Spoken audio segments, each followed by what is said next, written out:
एक दिन हजरत मोहम्मद मुस्तफ़ा सल्लल्लाहु अलैहि वसल्लम जंगल के करीब से गुजर रहे थे। आप सल्लल्लाहु अलैहि वसल्लम ने देखा कि एक यहूदी शिकारी ने एक हिरण को बांध रखा है। जब हुजूर सल्लल्लाहु अलैहि वसल्लम करीब गए तो हिरण रो पड़ी और अर्ज करने लगी, या रसूल अल्लाह, आज सुबह मैं अपने बच्चों को छोड़कर खुराक की तलाश में निकली थी, मगर इस यहूदी ने मुझे पकड़कर बांध दिया। सुबह से अब तक कैद में हूँ। मेरे छोटे छोटे बच्चे हैं जिन्हें मैंने दूध नहीं पिलाया। उन्हें मेरी कमी महसूस हो रही होगी। उनके गले प्यास से सूख गए होंगे। या रसूल अल्लाह, मेरी मदद फरमाइए, मुझे इजाजत दिलवाइए कि मैं जाकर अपने बच्चों को दूध पिलाऊं। हिरण्य की दर्द भरी फरियाद सुनकर रसूल अल्लाह सल्लल्लाहु अलैहि वसल्लम की आंखें नम हो गईं। आप सल्लल्लाहु अलैहि वसल्लम ने शिकारी से फरमाया, ऐ यहूदी, तूने इस मासूम हिरण को क्यों बांध रखा है? यहूदी ने जवाब दिया, मैंने इसका शिकार किया है। जंगल के जानवरों का शिकार जायज है, इसलिए मैंने इसे बांधा है। नबी करीम सल्लल्लाहु अलैहि वसल्लम ने फरमाया, क्या तू नहीं देख रहा कि यह एक माँ है? इसके थन दूध से भरे हैं।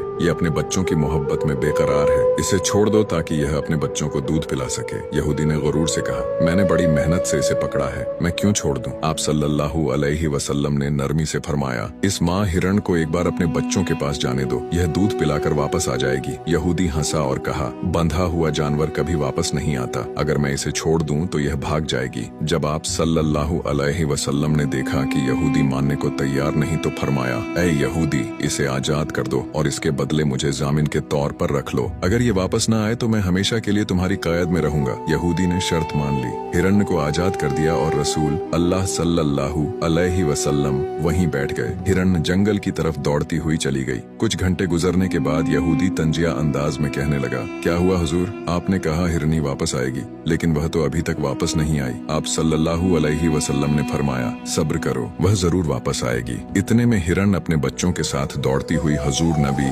अकरम सल्लल्लाहु अलैहि वसल्लम के पास आकर बैठ गई। यहूदी शिकारी यह देखकर हैरान रह गया। यह देखकर यहूदी रो पड़ा और बोला, या रसूल अल्लाह सल्लल्लाहु अलैहि वसल्लम, जैसे आपने इस हिरण को मोहलत दी, मुझे भी मोहलत दे दें ताकि मैं भी अपने बच्चों समेत आपके दर का गुलाम बन जाऊं। सुभान अल्लाह। फिर वह कलिमा पढ़कर मुसलमान हो गया।